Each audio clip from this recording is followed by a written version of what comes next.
Calvin Castine behind the, or actually in front of the camera right now with Bob Morgan. And behind the camera I've got Judy Castine. This is her day off, Bob. And I've got her taping this afternoon and again tonight. So next time she gets a day off, she probably won't let me know ahead of time. She'll leave town. I couldn't pass up the opportunity to learn more about the Norwood Brass Firemen's Band or Norwood Firemen's Brass Band or whatever order we're supposed to say that in. Because I'm sure 90% of the people, or at least 3/4 of the people watching the concert that we just witnessed, are very familiar with the history, somewhat, of the brass band. But since we have right in our own backyard here in Champlain one of the almost charter members of the new version, this latest incarnation of the Norwood band, I thought we'd take advantage of that, and with this brand new booklet that they just put out, we could go through a little bit of the history through Bob Morgan. Now, Bob, I see on this cover, this scrapbook, that 1885 it was actually formed. What do you know about the original formation, if anything? Well, there's a couple pictures in the scrapbook, but the band did go back that far with some gentlemen in New York State that were involved in the early fighting regiments of New York. And one of the first entries that we had in this book was the so-called 1904-1905 band, Okay, which is actually formed in Norwood, New York. I'll let Judy get a picture of that, and Very little is said about You got the it? members. no, she hasn't got it yet. Now she's got it. Well, I imagine there's not a lot known at this point. If you didn't know it back in 1904, 1905, you're not going to find out now, are you?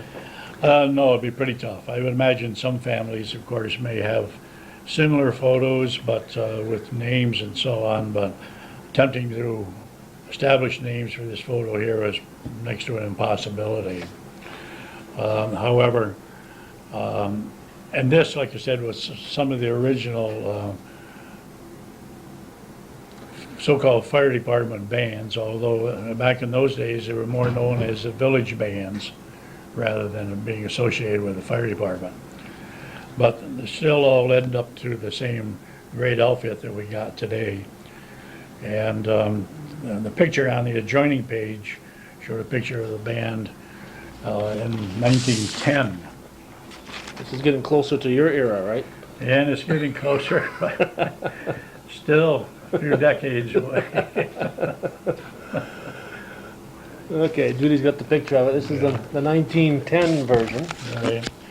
And at that time there were a lot of names that were known, and to kind of establish and maybe blow our own whistle just a little bit, my grandfather, Edson Morgan, was a member of that band in 1910, the band they call 1910. And is there a Frank Morgan also? And there's a Frank Morgan in there who was an uncle to my grandfather, Edson. Okay, your grandfather Edson is which one? Yeah, it's him right there. Okay, he'd be the third from the right in the back row. Yep. And Frank, they Standing next to where the he tall is guy. sitting. And Frank is in here, Stoll, Drew, what we put in, Frank Morgan. That must be Frank Morgan right in here. Okay, he's Yeah. right behind. He's in the second row, right behind the young fellow with the no hat on. He's right over his left shoulder. So the Morgan family has been very much involved with the Norwood Brass Band. They were musicians right from day one in Norwood. At the time that band was formed in 1910, they also built this village bandstand right adjacent to the main street in the village of Norwood. And all the band concerts were played out of there for years and years and years. So it was just off Route 56? Right. Okay. Yeah.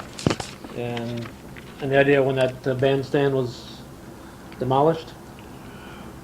I said the late 40s. I believe it was still standing there in 1949, but I can't remember for sure.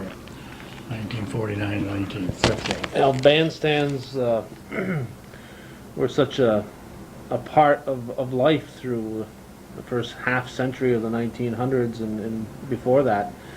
I know here in the village of Champlain, which of course I mentioned during the taping of the performance, Bob at one time was the mayor of the village of Champlain here, but back in the 1800s, in the island that's in our village here, they used to have a bandstand and have, you know, but all the floods that have destroyed our downtown, the earlier versions of those floods would come through there and it kind of destroyed the bandstands. But I remember in Rouse's Point they put one up in the 30s. Whether there was one before that or not, I'm not sure. But that one there was taken down in the 1970s, mid 70s, 75 or 76. And I remember talking with historian Jack Ross, saying, well, I put a picture in the North Countryman. I was working at the North Countryman at that time. That, you know, a landmark. Since he'd seen it go up and go down, he didn't consider it a landmark. You know, it'd only been there for 40 years. Sure. So he said, yeah, I guess it's a landmark if you're young enough, he said. Well, I'd always wished I could come by more information about what went on the little island down here in Champlain, but I really haven't seen too much about it. I haven't seen anything about it. Oh, you I haven't? just Well, you have to no. pick up the copy of the Champlain book that we put out a year ago on the history of Champlain. I was able to find a little bit that Woody McClellan had written about it. Oh, really? Yeah. Okay. Just a couple paragraphs, but at least it's something that talks about what they had there, bathhouse and the Okay. bandstand and so on. Okay, I must have missed that in the book then. I haven't gotten that far. Okay. Okay, but now we're back to Norwood now. Okay. How long has the Morgan family been in Norwood area? Well, I looked at, and this is great sport, I know.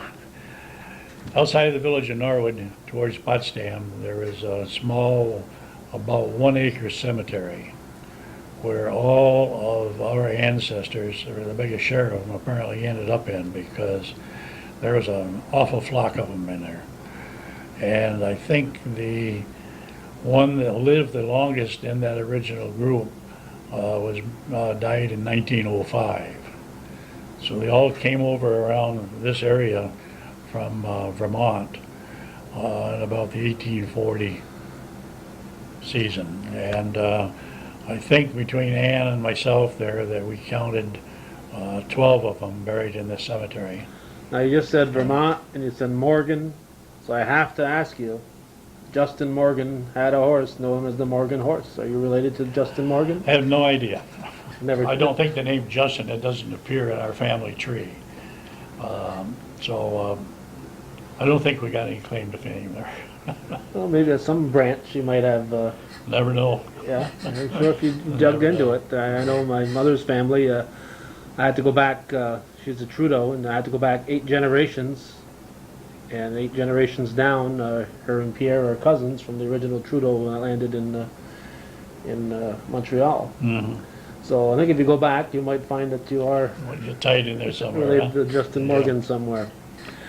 Well, this band continued on as the village band for a good long time. I thought there was one additional picture, but I guess it isn't in here. But anyhow, through the 1919, and as a matter of fact, Ann's father played in the village band, Arthur Thibault, also played in the band at about 1920, in that period of time. And the band stayed active right on up through, and I believe about 1928 and 1929 that it started to drop out just a little bit. No, But, it's right around the time of Prohibition now. Do you think that had something to do with it? It might have. Things might have been too dry around there to keep the instruments going. But then along came Fred Morgan, who is the so-called founder of the Norwood Fire Department Band as it exists today. That was the one that was reincarnated in 1945? No? yes. 45. Yeah, okay. And he continued on into the musical field by belonging to a group called the Kings of Rhythm during the 1930s. Now, what relation is Fred Morgan to Bob Morgan? Fred Morgan is my uncle. That'd be your father's brother, obviously. Yep. And as soon as Judy gets that, which one is he in the picture? Okay, he's the lead man over here Oh, on the so he's right-hand the- side. He's the Yep. first one in line. Right. And he played Joe Calipari's band. Joe Calipari was a great musician and run a store selling musical instruments in the village of Potsdam there for a good number of years. And of course, in the 30s, that's the big band era, I guess, in Yeah, the 30s with Glenn Miller and the Dorseys and all right. those other great bands. So a lot of horns were part of the bands in those eras. Go ahead, Bob. Right. And then a part here that I really didn't know too much about at the time. As they said here, the Norwood band had disbanded, of course, during World War II. Most of the members were gone. Then Alcoa came along, and they were a major sponsor of musical performances during the war, and had a 40-piece orchestra and a 60-member choral group that regularly gave building concerts. The last show planned, let's see, how did that read? For the last show planned, director Robert Hoey wanted additional groups with members from various localities. So Morgan, with his group and Alcoa employees, gathered 7 musicians together: Harry Fikerd, Jimmy McClellan, Jim Callan, Leo Hickey, Sealy Buck, George Bixby, and himself, and performed an oompa band. They called it a Dutch band as opposed to a German band because they were still fighting Germans at the time. But this was the original group, and a portion of which took off one night on VJ night on the back end of a pickup truck. And they said that there was 5 of them at one point, but I can only remember 4. Because they came by the house and wanted me to go, and my parents wouldn't let me go because I was only 13 years old. I could play trombone, but I was too young to go out on an all-night fest like they sell. So they were celebrating VJ Day? VJ Day. And that was really what reestablished the band at that point in time. These guys went out, and as the article said, they just performed all over St. Lawrence County over there, and every village that in existence at the time. And then the very following year, 1946, the volunteer fire department under Chief Leo French offered to buy the band uniforms and a set of drums. And at that point, it became known as the Norwood Fire Department Band. So back in 46 is really when it became the Right. Firemen's Band. Right, yeah. And I think that's what gives it its unique quality, just, besides its great music, but the fact that it's a fireman's band gives it a little, mystique, and, just, I think it makes it that much more interesting because they've done it that way. So the following year, in 1946, they asked me to join the band, They'll refuse. which I did readily. Oh, you did in 47. I thought you joined in 47. I'm sorry, 47. Okay. Yeah, no, I wasn't asked till 47. I lost a year there. My parents, I don't think, would have let me in 1946, because I'm still only 14 years yeah. old. Well, once you became a Yeah, mature boys. 15-year-old. Right. You got to be 15, they thought I could handle my own beer drinking, so. So anyhow, I joined the band in 47, and the band grew to the point where we always had around 21, 24 members. Are you in any of these pictures? And, well, let's see. Well, this one taken, we didn't have one back that early. This would have been just prior to me joining. This is probably taken in 46. Okay, now these books, Judy and I do have one on order. They're $25, but I assume they're going to continue to sell those if people are interested in them, or do they order them just? They said, I don't know whether they'd order extra ones or not. Bob Haggett, who's now the manager of the band, has been for a long time, said they were a little shy on funds, so I didn't know what their plan was, but definitely those that would order, that did order them, would get them. This particular picture over here, Which one? well, both of them as an example. I have no idea what year this one was, but I'm over here, the back of my head is just about visible. There. You on, is that you on the far left? Yep, this one right here on the far left, and this one is me right here on this Okay, maybe line of mark. you can zoom in on the first one, Judy. Bob is this person here, then you can probably come down and freeze this larger group. Bob is over in the, Which one do you want me to freeze? freeze this bottom one here. And Bob was this fellow with this, these golden locks right over there. And that was you as a teenager? Definitely still a teenager. This indicated it was taken in Norwood. If it was not, it was taken in Governor County Fair. Uh-huh. So, Somebody that provided the picture didn't speculating. know what was going on at that particular time. Yeah. But another interesting thing, blowing our own whistle, if you read the names under there, there's a Robert Morgan, there's Wayne Morgan, there's Clyde Morgan, and there's Fred Morgan. So that was the head count in that particular group. Yeah, and I have to mention that one of the early pictures we showed there with Frank Morgan, that's the name of the guy in the Wizard of Oz. That's the Wizard of Oz's real name, right? Frank Morgan? Yeah. You're probably not related to him either, then. No. One of the other things of interest with the original band back in the 40s, we went to and played at the Veterans Hospital, Sunmelt, in Tupper Lake. That's a little bit of a haul. And, that was nothing. That was a short That little was a short jaunt trip. for you? Oh, yeah, that was a short. But at that time, we also had a group that went with a band of singers. And they performed on stage two different years up there. As a matter of fact, it was broadcast by radio one year.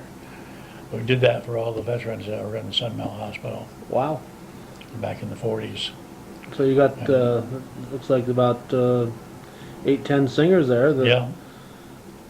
Now, okay, you had how many people in the band roughly I'd say there's probably 21 of us then. at that point? Yeah.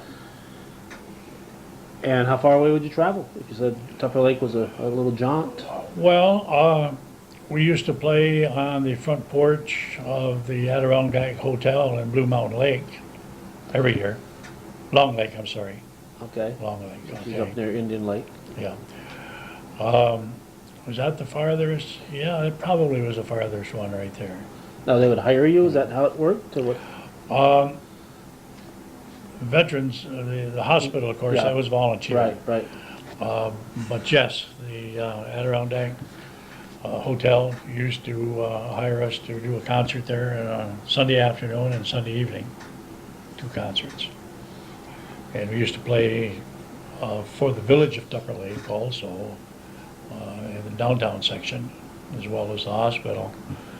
And we played for Saranac Lake, and of course the Firemen's conventions used to take us all over, West Carthage, some of the more noted ones, and over to Malone, and Messina, Potsdam, Ogdensburg, Clayton, Alexander Bay, the whole gamut. Of course, back in those days, the Firemen's conventions were Oh yeah. That was- big time. Yeah, they were hot and heavy, and Big a time. lot of them every weekend. There was and it wasn't like people growing up now might think they know what a fireman's convention is, but it's not a field day like we know now. It was firemen's games and Yeah.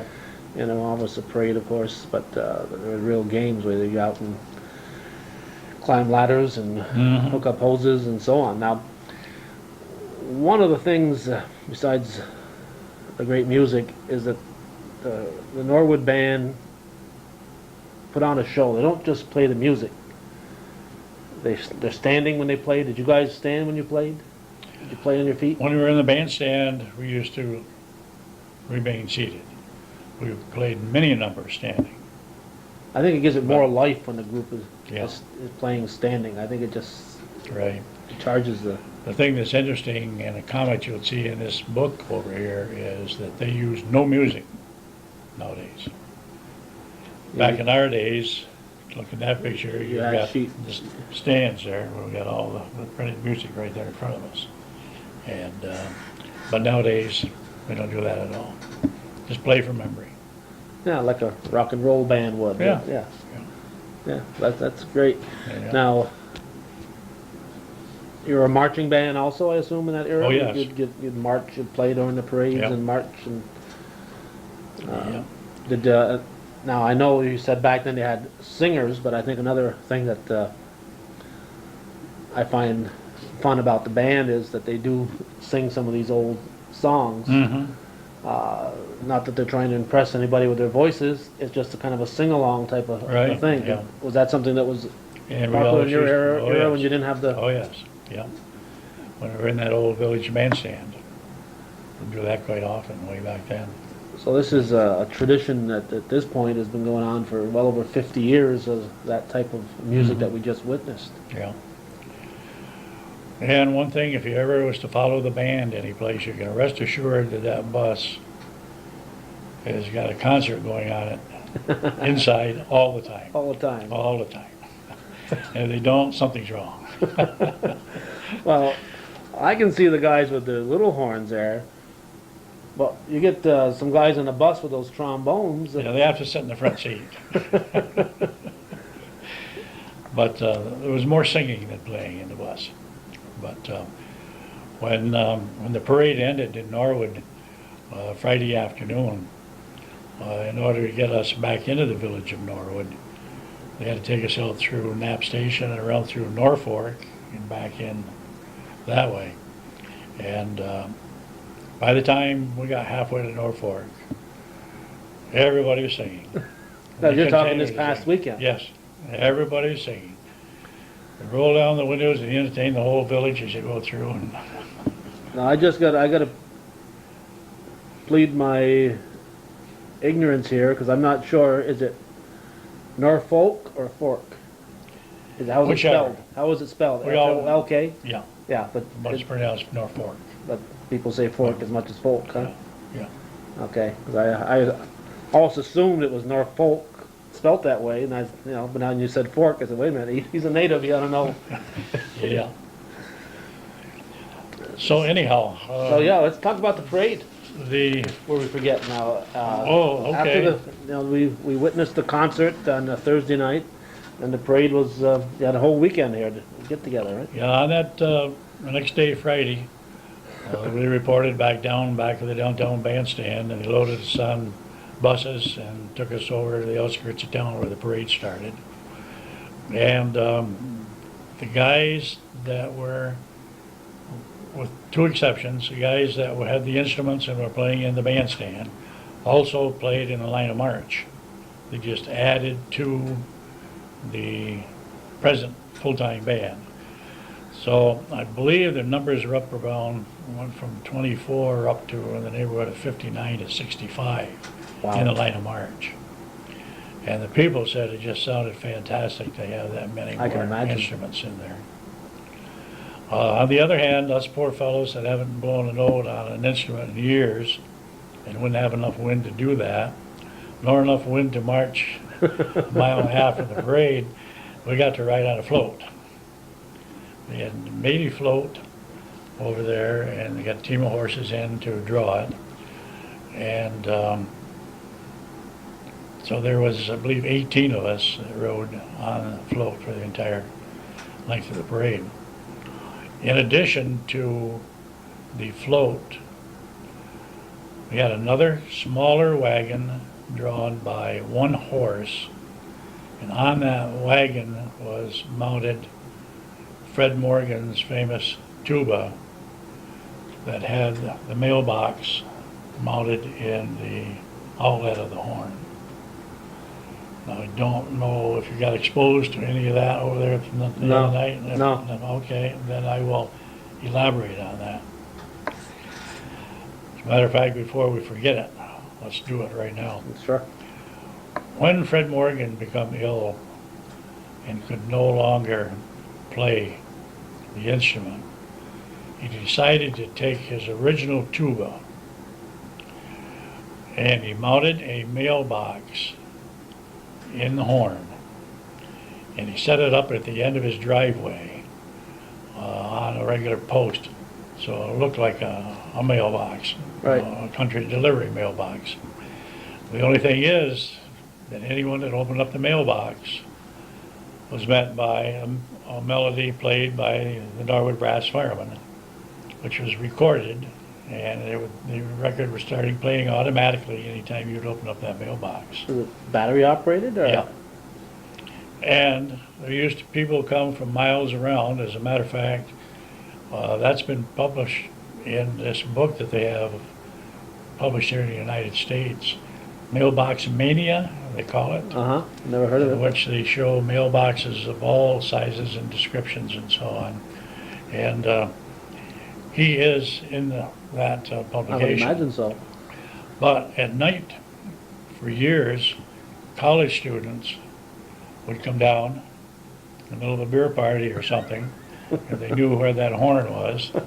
They'd come down, they'd open up the mailbox, and they'd get the record going, and they'd hold their own little street dances out there in the middle of the road. So this was out in front of Fred's house? Yes, yeah. And in spite of his illness, he got the biggest kick out of people coming down and doing that. And also, I should mention at this time that he also built a complete small replica of that original Norwood bandstand, and it had the individual players mounted, seated around, and he even had it rigged so that a trombone player would stand up and play his thing, or a trumpet player would stand up, play his thing. Off to one side was Grandma and Grandpa in their rocking chair, rocking back and forth in time with the music and everything. Wow. And that's in the Norwood Museum right now. And of course, his bass horn was in there too, but they borrowed it just to put it in the parade. But he was proud of that replica. I can imagine that he would be. And that has been seen by many a group over in St. Lawrence County. Now, It is in the Norwood Museum. now would they actually deliver mail to that mailbox? I mean, it was a working, functional mailbox? Yeah. Yeah, so every time the mailman came, he got, Sure. so he was putting notes in and notes were coming out, Yep. right? That's it. Okay, I'm gonna Okay. give Judy a little break here and we'll come right back. Okay, Judy says we're ready to go, Bob. Okay, well, actually it's about 1957, 58 was the last time that I performed with the band, because we just moved out of the country. So I'm just vaguely familiar talking about the things that went on after that and the things that are in this book. But, You followed them, but didn't live it, yeah. right.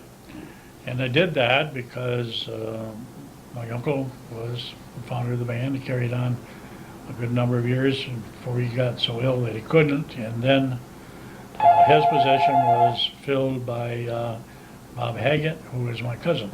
Oh, And Bob has carried on as manager of the band for ever since Uncle Fred was taken ill. are there any T-Bows in the band now? I know there's No, still some Morgans, but, no. The T-Bows, that was restricted primarily to Ann's father, and that was back in about 1920. do they spell that T-H-I-B-E-E-A-U-L-T? T-E-B-O. T-E-B-O. T-E-B-O. It's the English version of T-Bow. Right. So Okay. anyhow, in the book here that they produced for this reunion, they have a whole series of photographs that more or less outline what went on over the course of the years. And one of the first items here back in 1966, they talk about the Norwood Band being auditioned for the Ted Mack show. I don't quite recall the outcome, if they got on the program or if they just auditioned and didn't make the grade.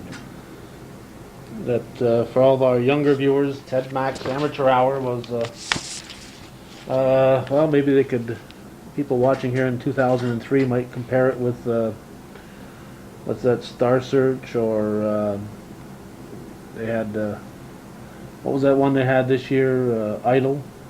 American Yeah, Idol. Yeah, But that type of thing. They had an amateur hour, and these amateur groups or individuals would come on and perform, and it was a good variety show. And I think if they made it, we would probably be aware of it. So they probably didn't make it. Huh? But maybe somebody, I'm sure somebody out there knows for sure. But it's too bad 'cause they, yeah. it says here, with their audition scheduled for 10 o'clock, the boys barely had time to answer 2 fire alarms in early hours of Monday before embarking in a 5-car caravan together with equipment, truckloaded with assorted band instruments from the summer resort community of Clayton. However, the hands of the clock stood at 1 a.m. before the band turned on to be heard. Officials of the Ted Mack Show told the group that they would receive word as to the results of the audition in a letter within a few days. The group had previously been auditioned in the local fire station and had received many kind words from both Page and Mrs. Esther Levy, Public Relations Director, who accompanied the auditioners to Norwood. This is one of the few marching bands still left in this area, and Norwood is one of the few towns still to enjoy weekly band concerts throughout the summers. And members of the bands have a wide variety of occupations, but they all have one common factor: they love to play. But no report So, on I whether they guess- made it. I imagine if they'd made it, they would have had a. Yeah, I think so. They would have certainly announced it Right. here, or had a picture of it or something. And anyhow, they go on after that. As we said, they were a fire department band, still a fire department band. So naturally, it was only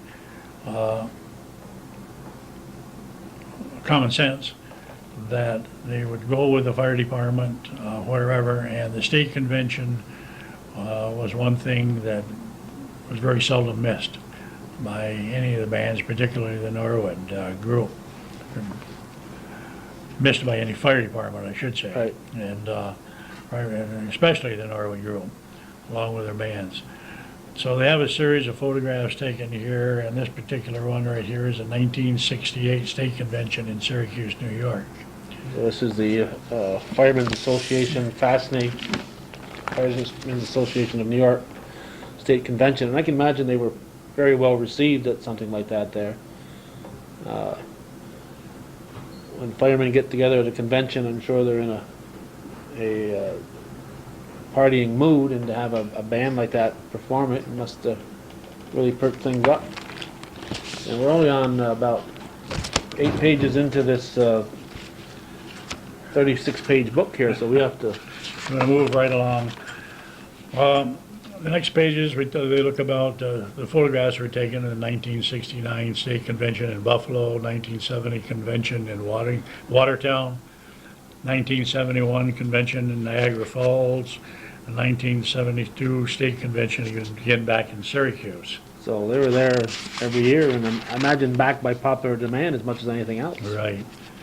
Then they go on, 1973 State Convention in Rochester, 1974 State Convention in New York City, 1975 State Convention back in Niagara Falls, then the 1976 State Convention back in Watertown, and the 1977 Convention back in Syracuse again. Basically, that covered the gamut for the firemen's conventions. They start talking about their own bus and traveling by their own bus as they do nowadays. Now, And how this long one- has Bob Haggett been manager? I believe Bob took over in 1977.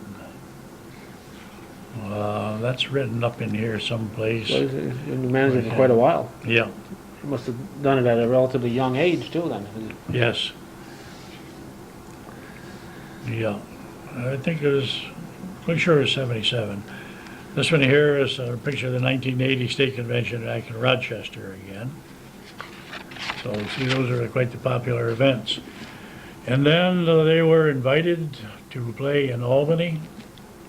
And this picture here shows them playing in the Assembly quarters, the State Assembly chambers in Albany.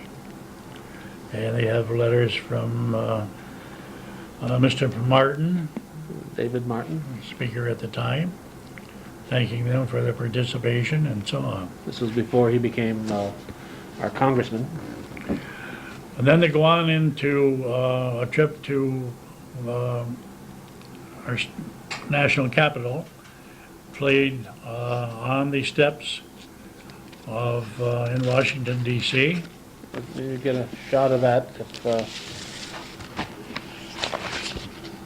there's a shot, a color shot up above. I think we'll use this black and white shot down here. This, not sure what year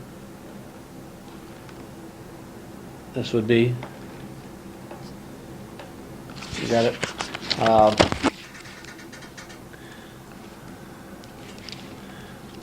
I would assume early '80s. Yeah, no, Doesn't say what year it was. Don't see a date. Yeah. Well, anyhow, again, they were invited to by Somebody named Nancy. by a gal named Nancy, whose husband was president at the time. Yeah. And Nancy Reagan was invited, heard them someplace along the line and invited them to play for her at the White House.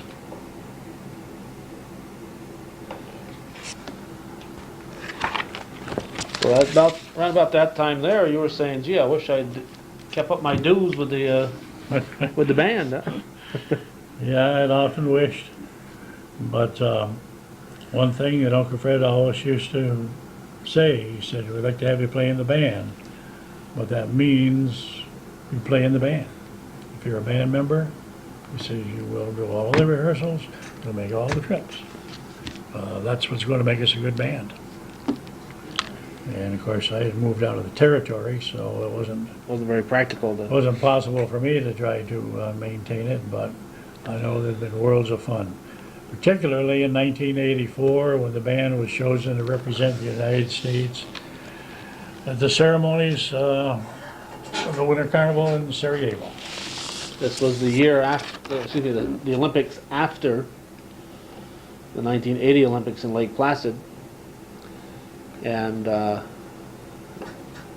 the previous country to host the Olympics always is represented at the next one. Right.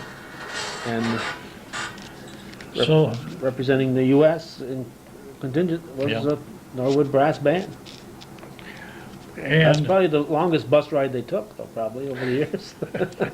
it was quite a trip. The next few pages in here are all dedicated to the Sarajevo operations. Describes here there were 2 buses heading for New York City to catch their plane, and the band was in one bus, and the bus in front of them slid off the thruway and tipped over. There were some injured people, but the band finally got there and caught their plane and got over there, and then they go on to describe what they found, how they were received over there, and they were received with wide open arms. People weren't used to the type of music that they presented. I can imagine that, this is American music at its best, I think, and what a great way to represent. You got it, Judy? What a great way to represent our country to have a band like that over there performing. The fact that it's again a fireman's band just gives it that little more mystique. Like I say, this is dedicated to other pictures of some of the events as they took place up there, including a standing shot of the band all lined up. And they were very, very pleased with the whole trip. They did have a very difficult time getting back out of there again due to weather and so on. A very exhausting trip.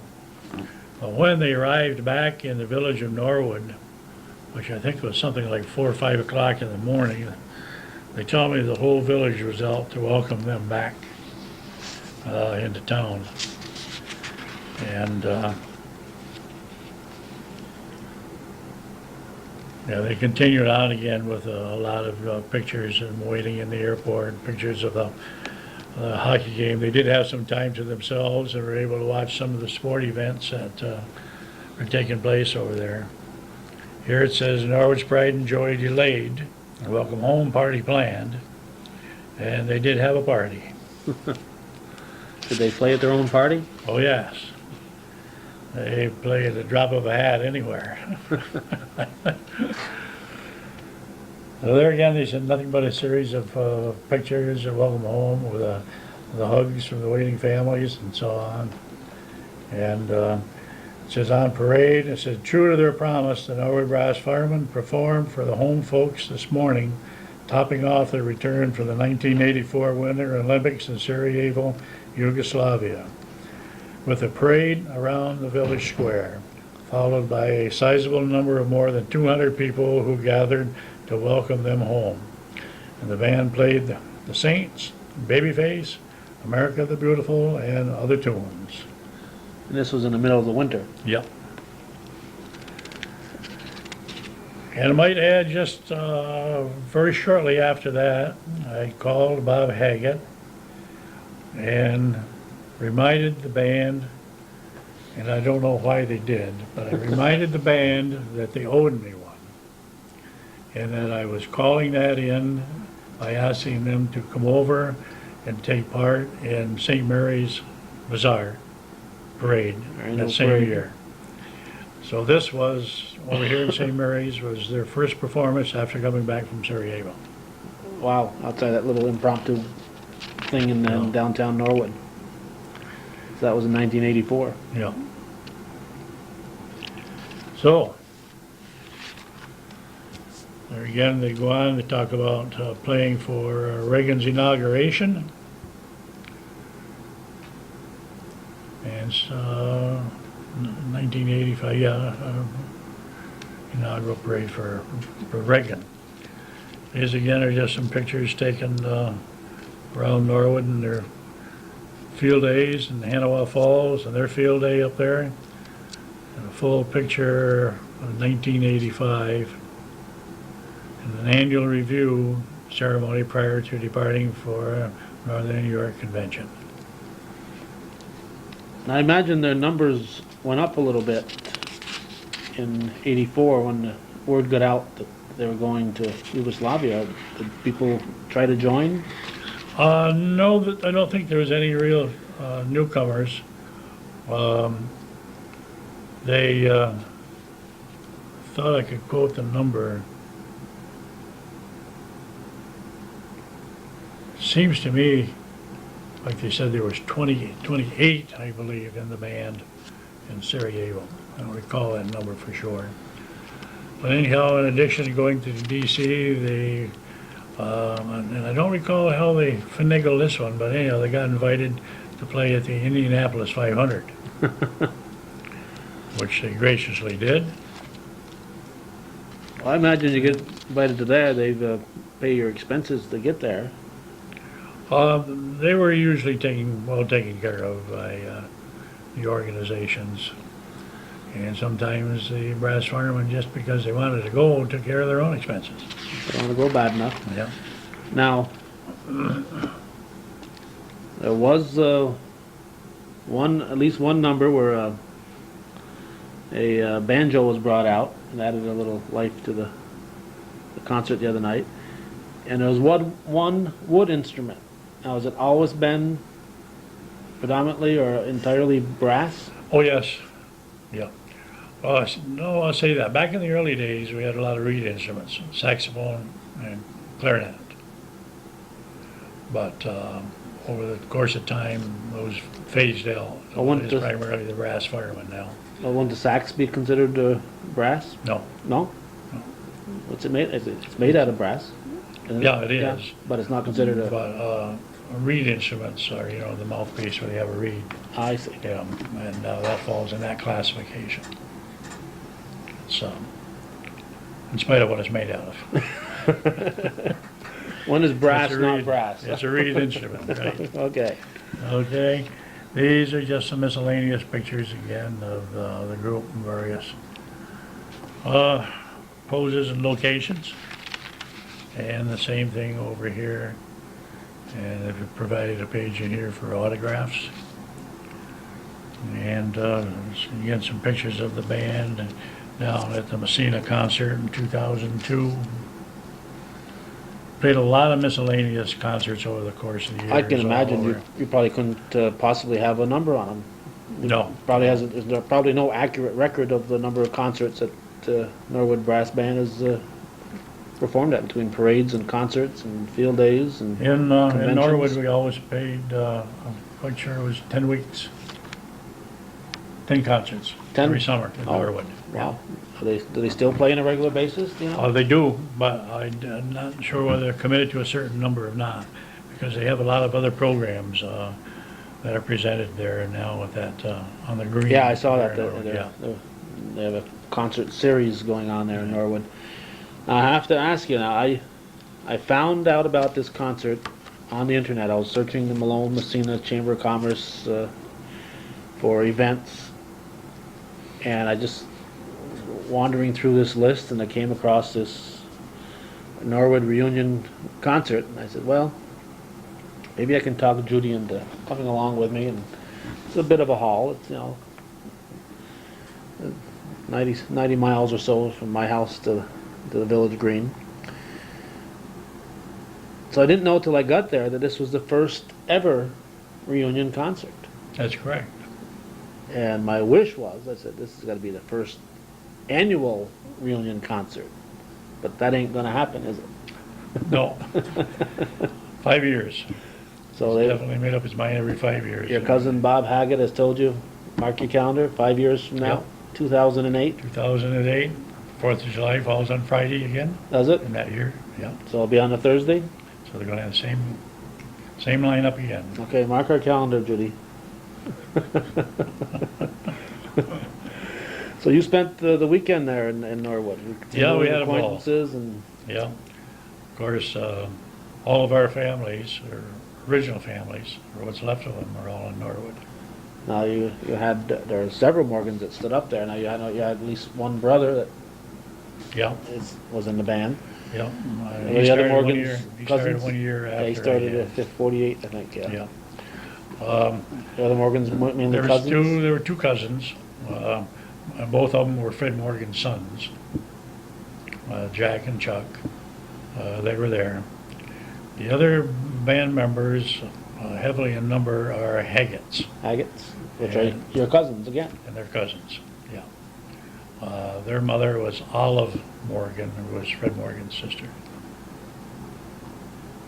So it's very much a family affair to, Yes, big time.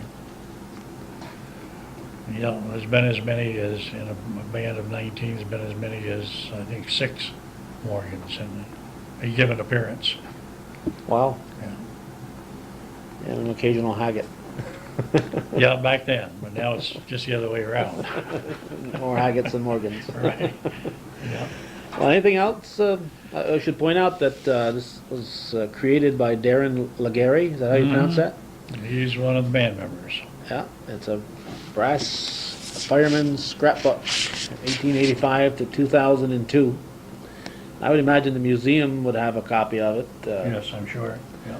And all the band members will have a copy of it. I'm going to have a copy of it if they can mail it to us. And so, The other thing that the group did over there, of course, they had financial support from a lot of the members over there, Norwood Kiwanis, and the volunteer fire department themselves, Barrett Paving, General Motors, Powertrain from Messina, Norwood American Legion, and then the Alcoa Messina operations. But they furnished all of us fellows and CCOM, with a shirt and a cap, hat that you guys wore Thursday evening. You were Yep. all and in the parade. That's our personal belongings.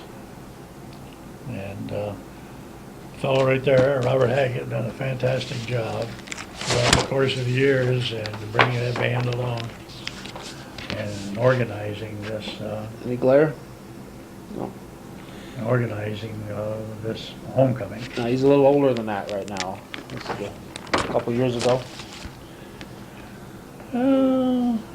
I don't know, No? maybe. Anyway, he, Yeah. the man I talked to was, I think his name was Joe Leota. When I called to get some more information on it, and he said he was involved with a little bit with it too. Mm-hmm. So I'm sure a lot of people did a lot of work to make this possible, and Definitely. and I hope 5 years from now I'm still around and we we can do that all over again. But I'm very glad that I discovered that on the internet and decided to go because it was a fantastic performance. And there must have been, what would you guess, 3,000, 5,000, passable people. They're saying over there that they expected a little over 2,000, and I felt that it could have been closer to 3. My brother said it was crazy. It was only 1,500, but I certainly was surprised to see you guys over there. Well, I had advance warning because the gentleman that you spoke about, Uh-huh. for not knowing that I knew anything about you at all, he said, we got somebody coming over with a camera, he says, from Champlain, New York. And I looked at him and said, are you kidding? And I thought someone over there had made arrangements for it, you know. He said, yeah. He said, I don't know how he's getting over here, or what time he's getting over here or anything. And that's when I started watching for you out on the field. Then I didn't see you until after things got going, and I was sitting way back. You were way in the back, yeah. Yeah, I was very lucky because the 2-hour drive, and I had to wait for Judy to get out of work and come home. And so as soon as she got home, we hopped in the car, and so I was very lucky to show up 10 minutes before it started and find a good place to tape. Mm-hmm. And I was very pleased with how it came out. So that's the story. And Norwood. What is the official order we're supposed to put it in? Norwood Firemen's Brass, Brass Firemen's. Which is the official order?